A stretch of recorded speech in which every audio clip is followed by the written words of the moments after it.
Ben là, c'est bien tombé. C'est-à-dire que quand j'ai vu cette phrase, j'écrivais pratiquement en simultané le dialogue. J'ai dit, je vais la glisser quand même, je vais rajouter, parce que c'était un peu tentant. Par contre, un peu plus loin, il faut traverser la rue pour trouver un boulot, là, le fils du forgeron et le fils du poissonnier. C'était avant la fameuse phrase de notre président. Donc, c'était prémonitoire.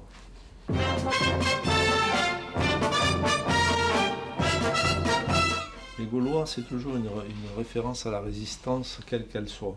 Vous remarquerez qu'en France, quand il y a eu par exemple l'opposition à l'aéroport Notre-Dame-des-Landes, le collectif s'était baptisé Astérix. Quand vous avez le ministre luxembourgeois qui ne veut pas de l'accord commercial, on le baptise Astérix. Les gilets jaunes, c'est Astérix. En fait, chacun prend le symbole de la résistance comme il veut, quoi.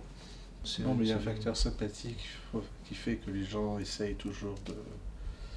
Oui, c'est le français, donc du coup, c'est pris un peu comme l'état d'esprit français. Mais il n'y a jamais eu de politique vraiment dans Astérix. Et les auteurs historiques se sont bien défendus de quelque côté que ce soit des récupérations. Même si dans 2 ans on a oublié que c'était Macron, ce qui pourrait arriver, ça reste quand même lisible. Ça ne va pas vieillir parce que la phrase peut s'entendre aussi dans son sens de base, quoi.